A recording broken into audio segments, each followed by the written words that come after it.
Livro a propósito da Introdução à Metapsíquica Humana, de Ernesto Bozano. Capítulo 2. A propósito da mediunidade da Sra. Piper.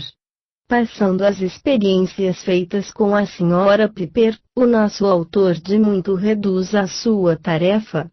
Recorre ao sistema de citar tudo o que foi obtido de menos probante e mesmo de negativo com esta médium, principalmente no transcorrer de certos períodos da sua longa carreira profissional, em que nela se verificava uma decadência medianímica, transitória é verdade, mas pronunciada.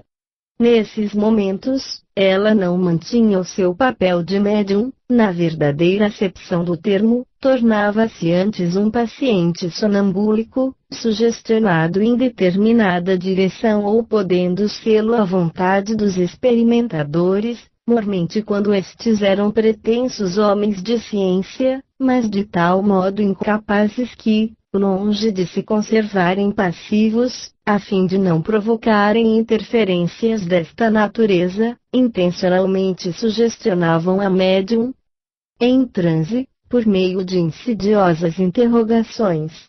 Obtinham, de start, justamente o que procuravam, como teriam conseguido com qualquer paciente hipnótico. E esse sistema é tanto mais extravagante, quanto ninguém põe em dúvida a possibilidade de, através de sugestões apropriadas, conseguir-se perturbar e mesmo suprimir as delicadas condições medianímicas, sempre oscilantes, num estado instável de equilíbrio, e transformá-las nas do sonambulismo propriamente dito. Daí a possibilidade de se poder provocar, à vontade, o fenômeno hipnótico da objetivação dos tipos.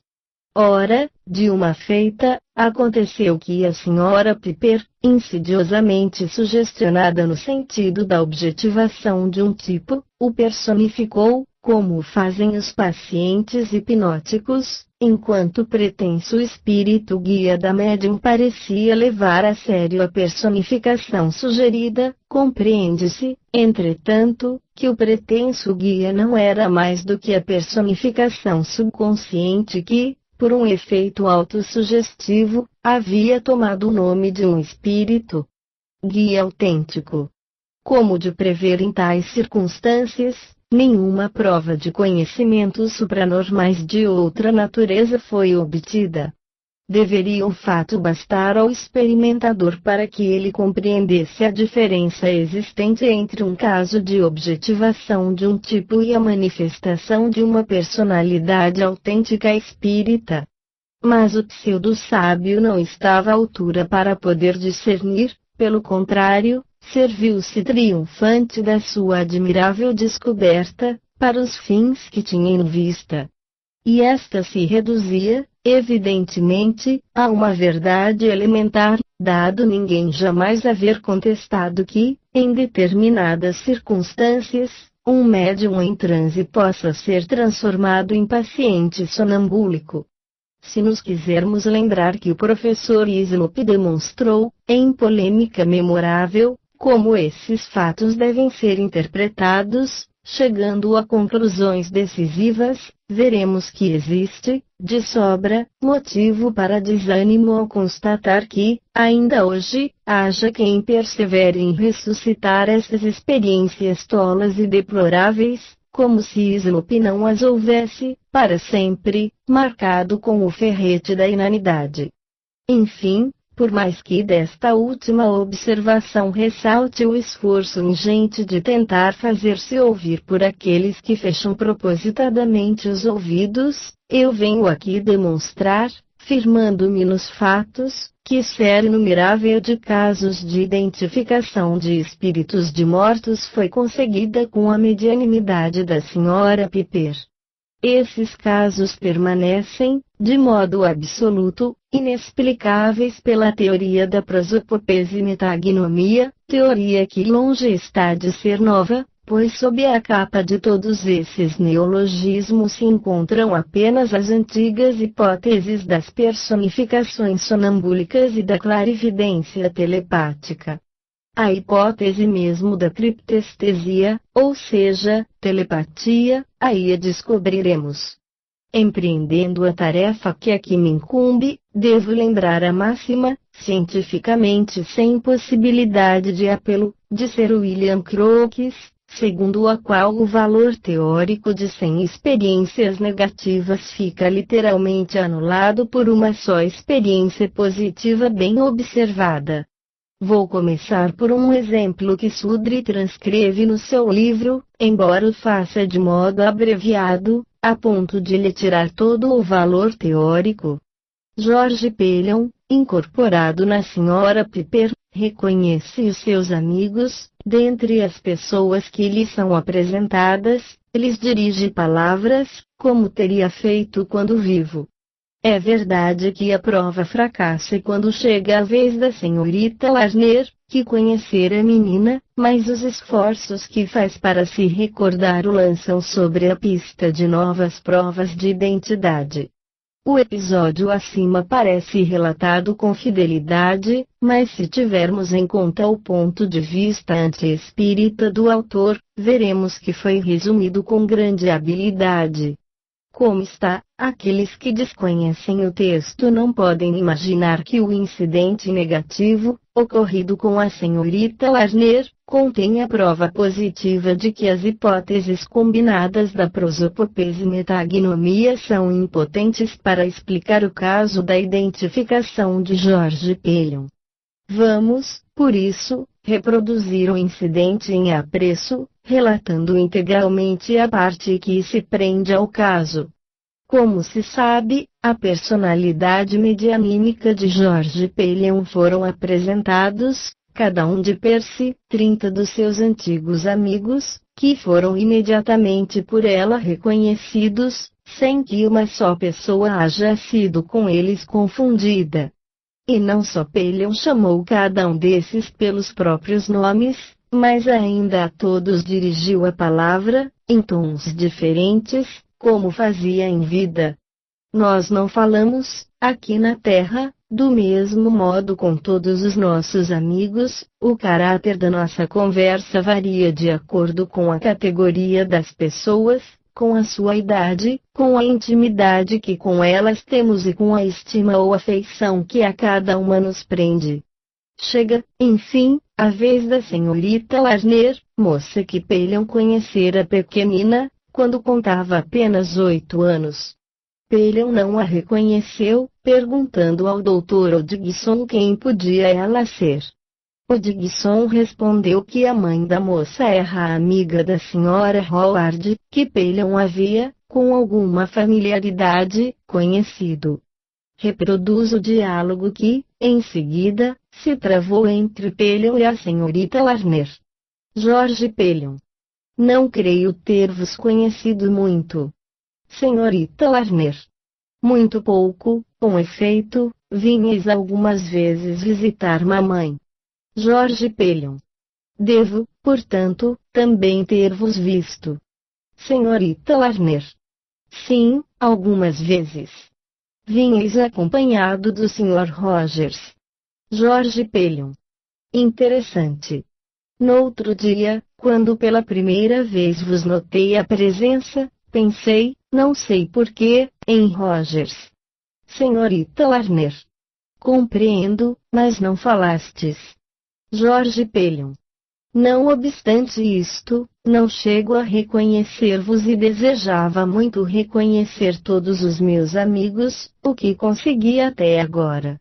Talvez me ache já muito afastado da esfera terrestre.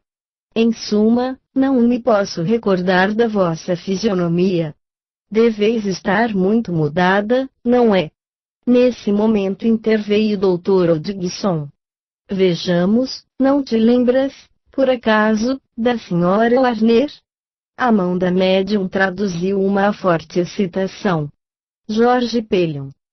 Sim, sim, de fato dela me lembro, porventura será a sua filhinha. Senhorita Larner. Sim, sou eu mesma. George Pelion. Meu Deus, como crescestes! Oh, eu conheci muito vossa mãe. Senhorita Larner. realmente, ela apreciava muito vossa conversa. Jorge Pelion. Tínhamos as mesmas aspirações. Senhorita Warner. Como escritores? Jorge Pelion. Sim, precisamente. Mas então conhecestes o Sr. Marty? Senhorita Warner. Encontrei-me, de fato, algumas vezes com ele. Jorge Pelion. Vossa mãe compreenderá o motivo por que a ele me refiro. Perguntai-lhe se ainda se lembra do livro que lhe emprestei. Senhorita Warner. Perguntar-lhe-ei, podeis estar certo. Jorge Pelion. Perguntai-lhe ainda se ela se recorda das nossas longas palestras, à noite, em sua casa. Senhorita Warner. Não sei se dela se lembra, mas perguntarei. Jorge Pelion. Quisera ter-vos melhor reconhecido, não podeis imaginar como é agradável volver ao passado em companhia dos amigos da terra. Senhorita Warner. Eu era ainda muito criança e não seria de esperar-se que melhor me houvesseis reconhecido. Tal foi o interessante episódio do não reconhecimento, por parte de Jorge Pelion, de uma pessoa que conhecera, quando vivo. O Dr. Hodgson faz a seguinte observação. Esta sessão, cumpre não esquecer, realizou-se 5 anos depois da morte de Pelion. Este, ao morrer, havia já 3 ou 4 não via a senhorita Warner. Além disso, convém repetir que a senhorita Warner era apenas uma menina quando, pela última vez, a vira Pelion, de quem não podia, portanto, ser o que se chama um amigo particular, devendo ao mesmo tempo ter sensivelmente mudado depois dos 8 anos. Esse interessante episódio, de não reconhecimento por parte de Jorge Pelion, torna-se portanto inteiramente natural.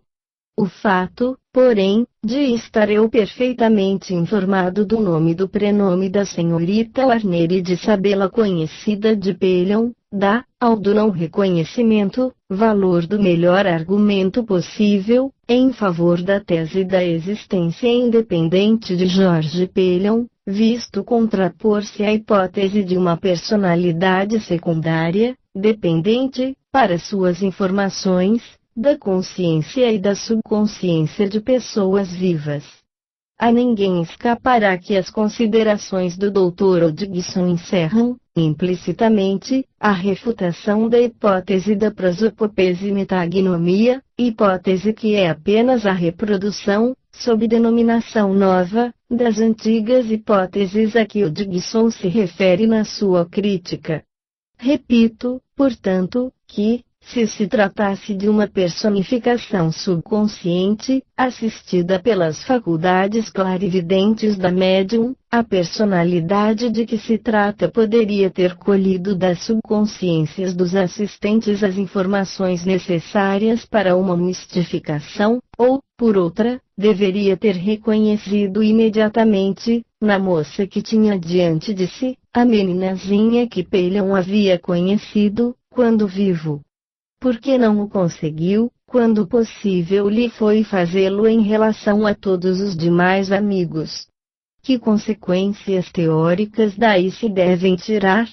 Se fosse o caso de uma personificação subconsciente, esta, em tais circunstâncias, deveria reconhecer a senhorita Warner, sem hesitar.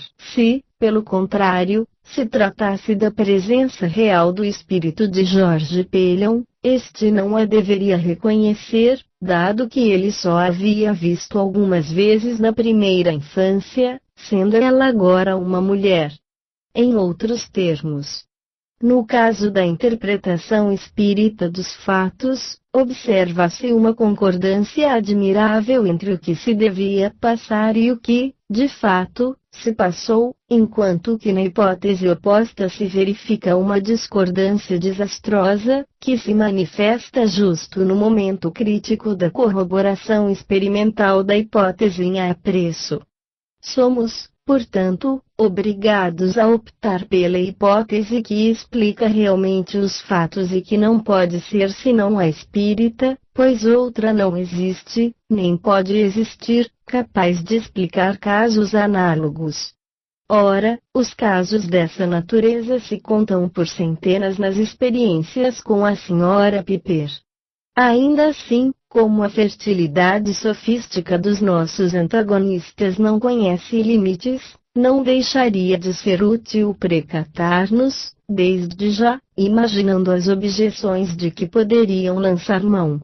E não descubro mais que duas. Vejamos a primeira. Poderiam objetar que as investigações metapsíquicas têm demonstrado que o médium ou o sensitivo não percebe senão com grande dificuldade uma coisa pensada, em dado momento, pelo consultante, enquanto que facilmente apreende desde que este dela tire o sentido, quer isto dizer que os sensitivos leem, em geral, facilmente no subconsciente dos indivíduos e só com grandes dificuldades na sua mentalidade consciente. Poder-se-ia, pois, presumir que, no caso ora examinado, a personalidade sonambúlica não tivesse apreendido as informações pedidas, pelo fato de nelas estar pensando o consultante.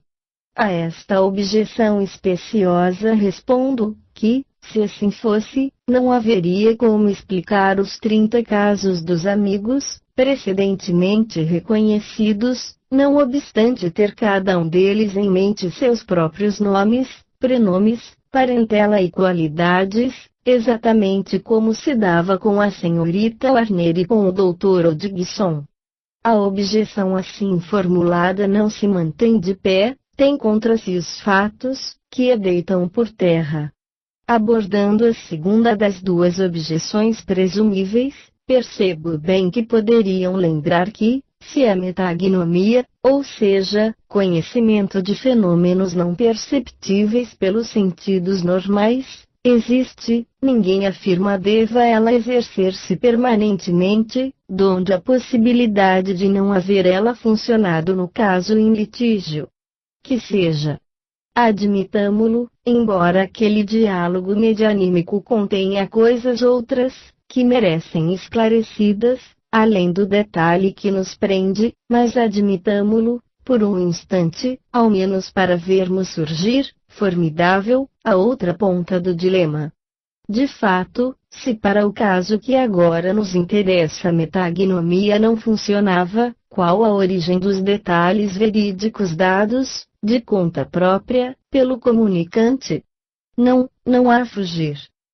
Ou admitimos que a metagnomia funcionou, então prova decisiva nos é dada da sua impotência para explicar os casos de identificação espírita, análogos ao citado, ou sustentamos que a metagnomia não funcionou, evidente se torna que as provas de identificação pessoal, fornecidas pelo comunicante, provinham do espírito do morto o que, ali, se declarava presente. Para este dilema outra solução não existe. Tendo, de modo completo e decisivo, elucidado este primeiro caso contrário à tese prosopopese e metagnomia e a todas as outras hipóteses naturalistas forjadas até hoje para explicar os casos de identificação espírita, venho trazer outros exemplos do mesmo gênero, tirados todos das experiências feitas com a Sra. Piper, limitando-me a fazê-los acompanhar apenas de certos esclarecimentos. Por isso que a todos se adaptam os comentários de ordem geral, que acabo de fazer.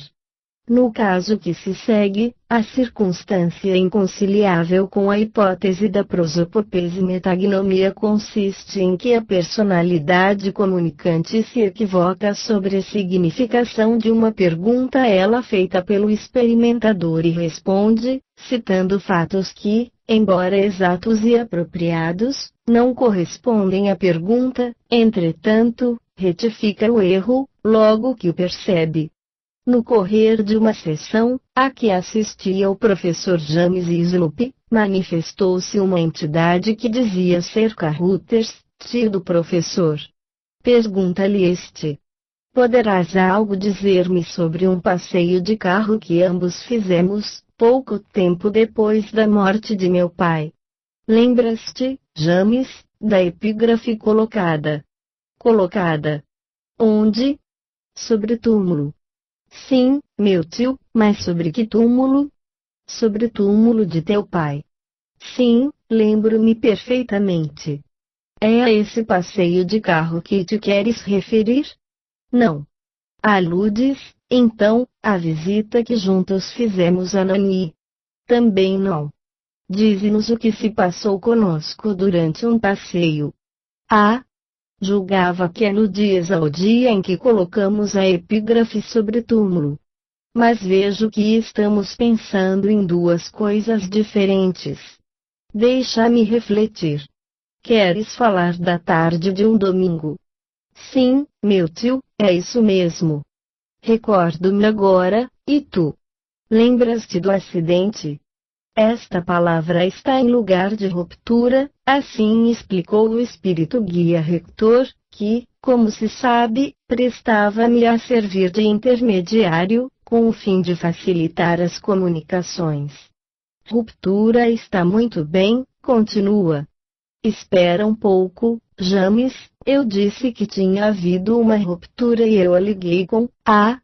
Tomei a faca e fiz um furo, depois, como nos foi possível, consertamos as rédeas com um barbante. Aqui Rector intervém novamente, dizendo: ele experimenta tão grande emoção que eu não consigo apanhar-lhe todas as palavras. E logo depois a entidade Carruthers recomeçou a expor, em frases entrecortadas, mas de modo claro e minucioso, o incidente em todos os seus detalhes. O professor Islop comenta: o incidente do nosso passeio ao cemitério, para ver o epitáfio que havia mandado colocar no túmulo de meu pai, é verdadeiro e verificou-se um ano depois da morte deste. Mas eu o tinha completamente esquecido e dele só me lembrei depois que o espírito de meu tio a ele se referiu. É claro, pois, que absolutamente eu não pensava nele, quando fiz a pergunta. Uma circunstância interessante do diálogo está no fato de a entidade perceber em determinado momento que nós estávamos pensando em duas coisas diferentes e de assinalá-lo imediatamente. American Proceedings, volume 4, páginas 536 e 537. Trata-se, é certo, de um detalhe teoricamente importante, na sua espontaneidade sugestiva. Dá-lhe impressão do fragmento de uma conversa entre duas pessoas vivas, que se não houvessem, desde logo, bem compreendido. Esses incidentes parecem de pouca monta, mas sob o ponto de vista teórico têm alta significação em favor da existência real de duas mentalidades independentes, enquanto que se não poderiam de modo algum enquadrar dentro da hipótese da prosopopese e metagnomia. Acresce que eles correspondem exatamente aos incidentes não menos insignificantes que, nos tribunais de justiça humana, servem para esclarecer os juízes e o fazem a ponto de determinar a condenação ou absolvição do réu. Neste outro episódio análogo, a personalidade medianímica, dizendo-se a Dr. Hodgson, engana-se sobre o sentido de uma pergunta que lhe é feita pela Sra. William James, esposa do célebre psicólogo. A Sra. James nunca havia estado em casa do Dr. Hodgson, enquanto ele vivo, e apenas uma vez, depois dele morto. Pensando nessa visita, perguntou-lhe ela: podeis dizer-me quando estive em vossa casa? Vós, em minha casa. Para tomar chá? Não. Para consultar documentos, talvez? Também não. Quem sabe, então, se depois de minha morte? Sim, para buscar objetos que vos tinham pertencido. Muito bem, eis uma boa prova. Lord Piddington ligam grande importância aos incidentes em que me não posso lembrar das coisas que não aconteceram. Proceedings, volume 22, página 103. Esta última reflexão do Dr. Hodgson constitui um traço bem característico do experimentado psiquista, quando vivo. Com efeito, sob o ponto de vista teórico, deve-se ligar importância máxima aos casos em que a entidade comunicante não se deixa sugestionar pelas perguntas, declarando não se lembrar, sempre que tal acontece. E quando se trata, como no caso supra, de um falso indício, que tem de insinuar ideia de incidentes pessoais precisos, esquecidos pelo comunicante, mas que, na realidade, nunca aconteceram, a coisa reveste-se ainda de maior importância, diante da sugestão, nesses casos, forte bastante para ser acolhida até mesmo por pessoas vivas e normais. O fato, em tal circunstância, de não se lembrar de coisas que não se deram, demonstra a presença de uma individualidade independente que, naturalmente, não deve ser outra senão a do defunto, que se diz presente. Há ainda a observar a natural espontaneidade do diálogo. Já pela exclamação primeira, vós, em minha casa.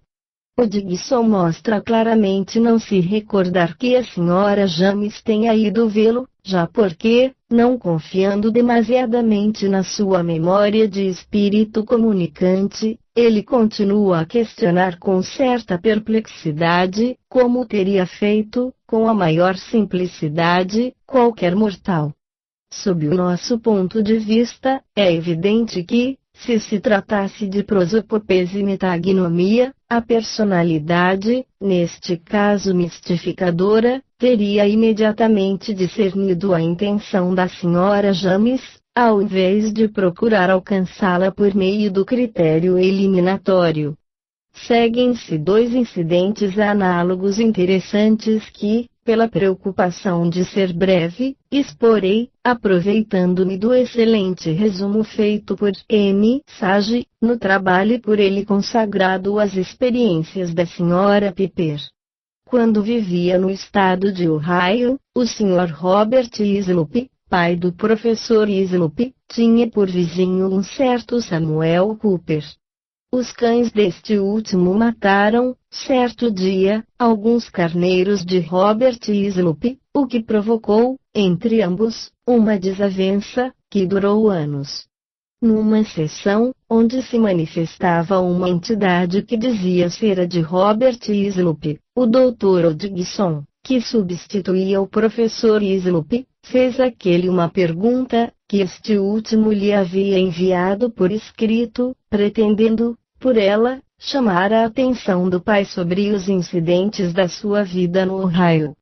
A pergunta era assim concebida: lembras-te de Samuel Cooper e a respeito poderias dizer-nos alguma coisa? O comunicante respondeu: James quer referir-se ao velho amigo que eu tive no Oeste.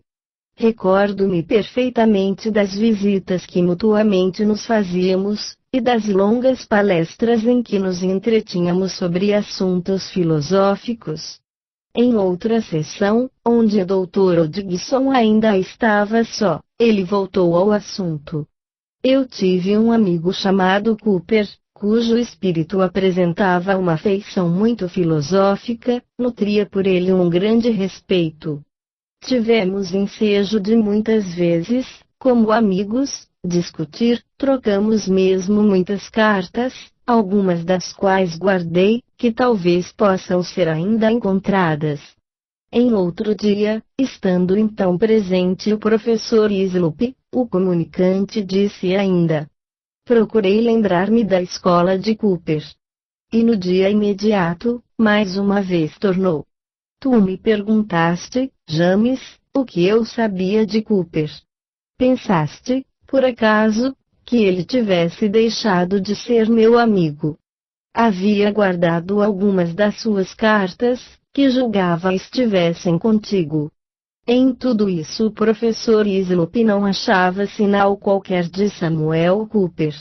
Não sabia mesmo que pensar a respeito, quando, por uma pergunta direta, procurou conduzir o pai ao assunto que ele tinha em mente.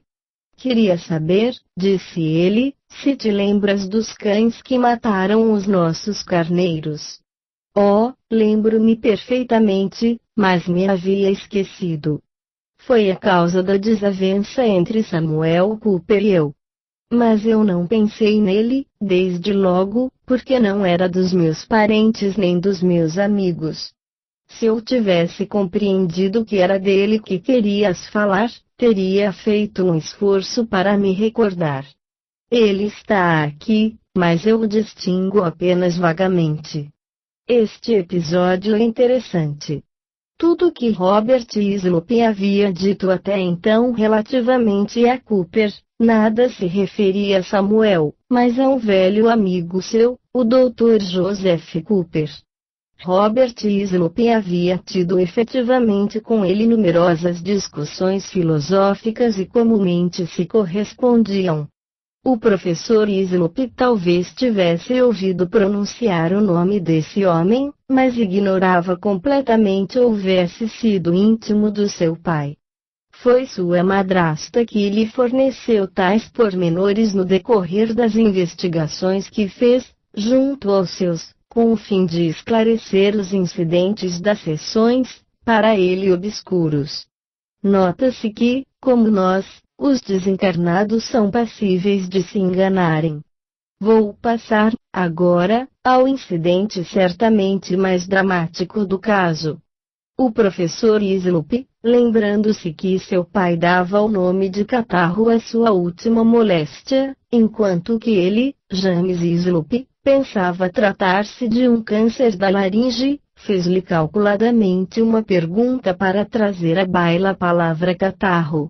Para isso, serviu-se de um termo de que não temos o equivalente, tendo, ao mesmo tempo, dois sentidos, o que impede traduzir a pergunta ao pé da letra.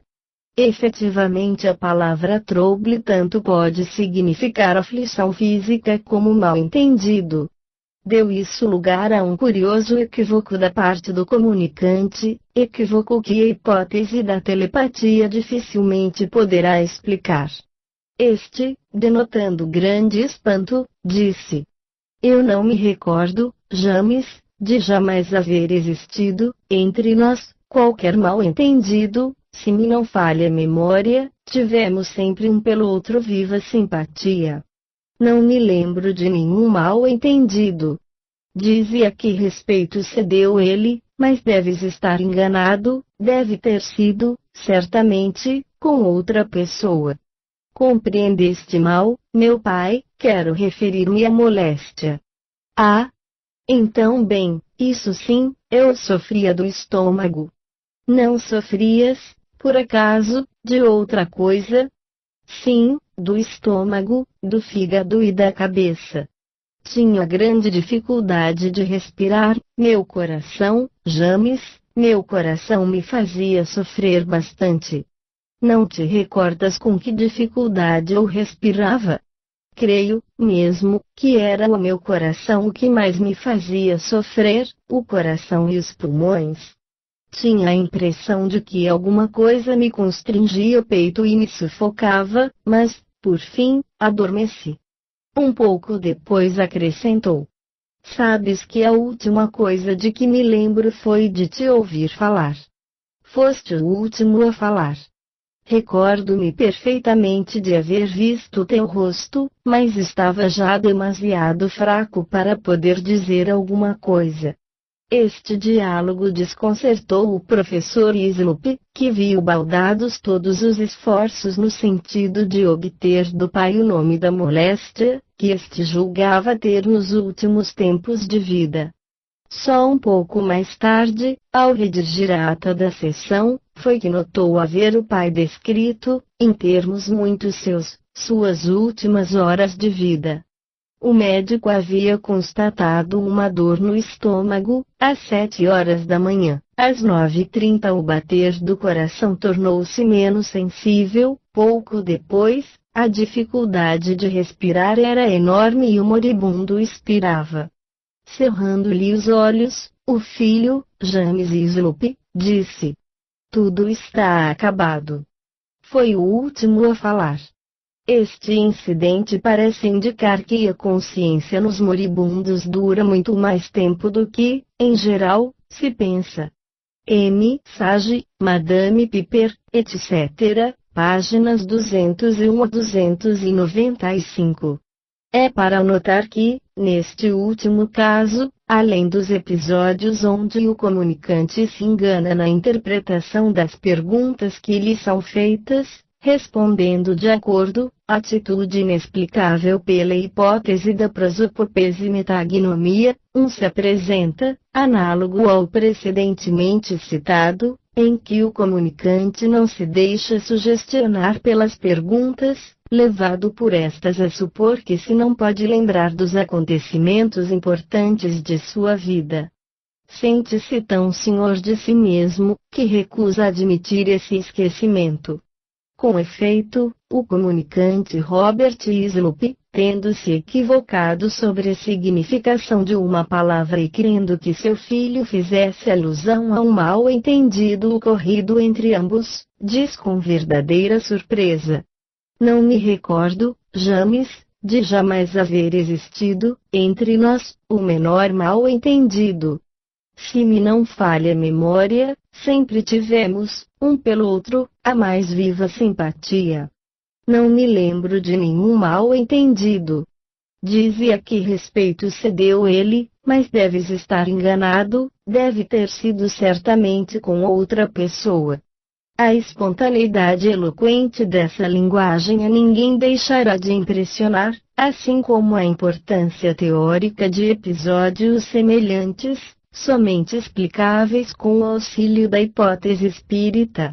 Neste outro exemplo, de que nos vamos ocupar, a inaplicabilidade da hipótese da prosopopese metagnomia ressalta do fato de a personalidade do comunicante chegar às últimas particularidades de que se lembra, sobre o leito de morte, e que coincidem com alguns dos seus movimentos, indicando a própria consciência, sem invadir o campo das recordações complementares, presentes no pensamento do interlocutor, recordações efetivamente pouco conciliáveis com as condições comatosas em que se achava o moribundo.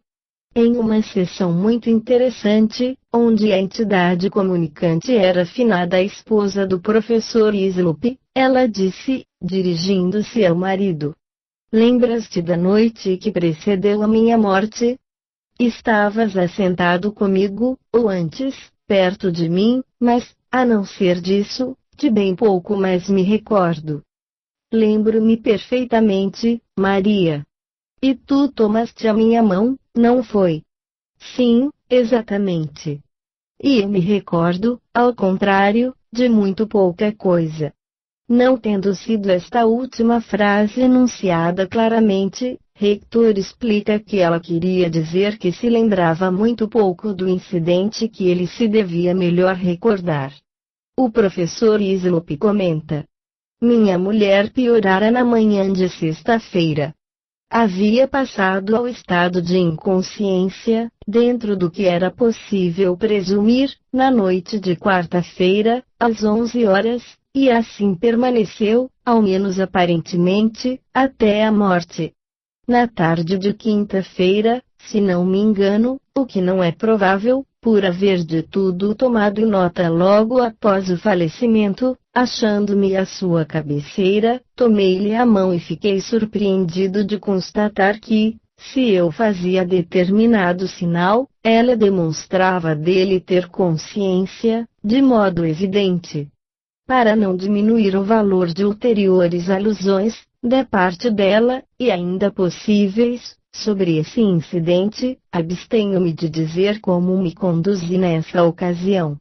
Basta se saiba, por enquanto, que o conteúdo da mensagem é exato, parecendo apenas, como é provável e natural, que ela se lembra de bem pouca coisa além dos pormenores comunicados.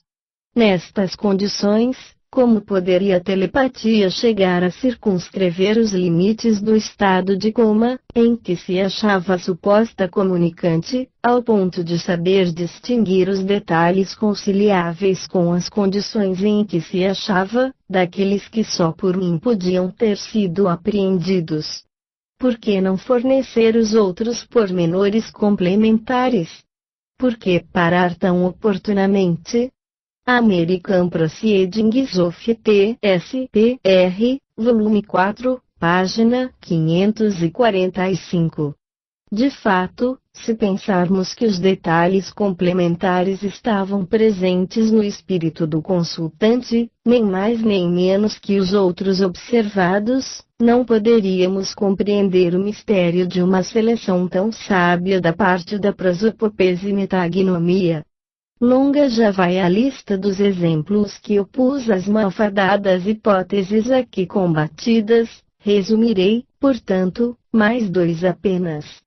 Nas sessões experimentais da senhorita MacLeod, uma irmã desta, de nome Eta, manifestou-se, quando ainda viva e atormentada pelo mal que a devia levar ao túmulo, julgava ela sofrer de uma moléstia do estômago. As demais pessoas da família sabiam, entretanto, tratar-se de uma moléstia do coração.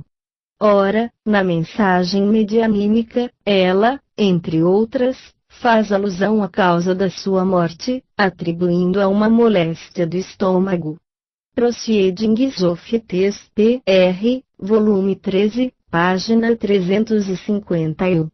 Como conciliar esse gênero de erros com a hipótese da prosopopese e metagnomia? A senhorita MacLeod conhecia a verdade, os familiares ausentes também a não ignoravam, nem a metagnomia, ou seja, conhecimento de fenômenos não perceptíveis pelos sentidos normais, com os presentes nem com os ausentes, bastaria para elucidar o incidente. Difícil ainda seria harmonizar a prosopopese e metagnomia com este outro incidente. No admirável caso de identificação dos gêmeos do casal tal, o espírito guia Finuit, que afirmava-os estar vendo exatamente como se apresentavam em vida, equivocou-se, julgando fosse o menino ou a menina Ruth. Ora, enquanto eles vivos, toda a gente que via a menina Ruth tomava por um menino. Proceedings, volume 13, página 384. A confissão feita por Finuit não precisa ser comentada, desde que tomemos ao pé da letra sua própria afirmação de estar vendo os gêmeos, exatamente como eram em vida, mas nada se explicaria, ao contrário, pelas hipóteses da prosopopese e metagnomia, se considerarmos que os pais, presentes, conheciam bem o sexo da filhinha e deveriam, por conseguinte, ter telepaticamente influído sobre Finuit. Antes de nos despedirmos dos casos que se relacionam com a medianimidade da Sra. Piper, convém abordar um outro fato negativo, sobrevindo nas experiências com essa médium. Sudre a ele liga grande importância, encarando-o como a prova decisiva, em apoio da sua tese. Mal se concebe não tenha percebido que, embora negativo, desastroso é ele para as hipóteses da prosopopese e metagnomia. A personalidade medianímica, que afirmava ser o espírito de Mears, não conseguiu revelar o conteúdo de um invólucro lacrado, pelo eminente psiquista deixado antes de morrer, a fim de poder, depois de morto, provar, medianimicamente, a própria identidade daquilo que, sob o ponto de vista espírita, pode ser facilmente explicado, com o auxílio das considerações feitas pelo professor Sloop, relativamente às interferências perturbadoras que se produzem no ato da comunicação. Não nos ocuparemos por enquanto. O que urge deixar bem claro é que, depois de diversas tentativas, os diretores da Society for Psychical Research, depositários do invólucro, decidiram abri-lo e tomar conhecimento do seu conteúdo. Se a medianimidade da Sra. Piper consistisse realmente numa forma de metagnomia combinada com a prosopopese, ou seja, alteração ou mudança que tanto pode ser espontânea como provocada, da personalidade psicológica da pessoa, que pode se dar em decorrência de um processo obsessivo, deveria ela ter desalojado o famoso segredo, ao menos de uma das subconsciências que então já o possuíam, e isso com tanto maior razão. Quantos detentores do segredo se achavam habitualmente presentes às sessões realizadas posteriormente? Não obstante, nada foi revelado. O mesmo se pode dizer do caso do Sr. Blodgett, este com a circunstância notável de, constatado o insucesso e aberto o invólucro, continuar ele as sessões com o fim deliberado de, ainda que demasiado tarde, obter qualquer manifestação a respeito. Renovaram-se as tentativas também da parte da personalidade comunicante, ou da médium em transe, se preferem, para a revelação do conteúdo já conhecido do Sr. Blodgett e do professor W. James, mas tudo resultou também inútil. Como vimos, mesmo nos dois últimos casos com a Sra. Piper, em que as circunstâncias eram em extremo favoráveis, não conseguiu essa médium captar telepaticamente o pensamento consciente ou subconsciente dos assistentes ou dos ausentes. Quer isto dizer que nos casos com a Sra. Piper a hipótese da prosopopese metagnomia foi ainda uma vez confutada pelos fatos, que se encarregaram de demonstrar que os incidentes de identificação pessoal de defuntos, que se produziram por intermédio dessa médium, devem ser considerados como autenticamente espíritas. Ainda uma observação. Os casos acima, que em sua totalidade representam variadas formas de manifestações inexplicáveis por qualquer uma das hipóteses naturalistas, oferecem-nos ensejo de formular conclusão de ordem geral, mas de excepcional valor teórico a que cheguei, isto é, que a repulsa que se verifica no campo dos metapsiquistas, ou seja, ciência que tem por objeto o estudo da produção de fenômenos que está além da matéria. Questões espirituais, puros pela explicação espírita dos casos de identificação dos mortos deve ser atribuída, principalmente, à circunstância de ali estarem sinceramente convencidos de que o simples fato da existência da metagnomia, ou clarividência ou criptestesia, se mais preferem, torna supérflua a hipótese espírita, por poderem explicar cientificamente todos os casos dessa natureza por meio das faculdades supranormais inerentes à subconsciência humana. Mas absolutamente assim não é. Aquela opinião, fruto de uma análise superficial dos fatos, não passa de um preconceito deplorável, de um erro evidente, que precisa ser combatido com energia, se quisermos que as investigações metapsíquicas enveredem pela senda de uma orientação menos partidária.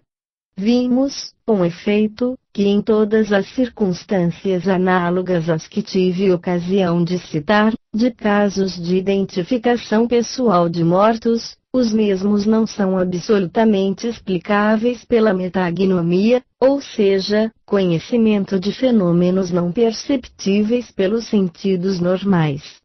Vimos, ao mesmo tempo, que nas circunstâncias acima referidas se podem facilmente discernir os casos autenticamente espíritas dos que não são, ou mais precisamente, dos que não apresentam suficientes garantias nesse sentido.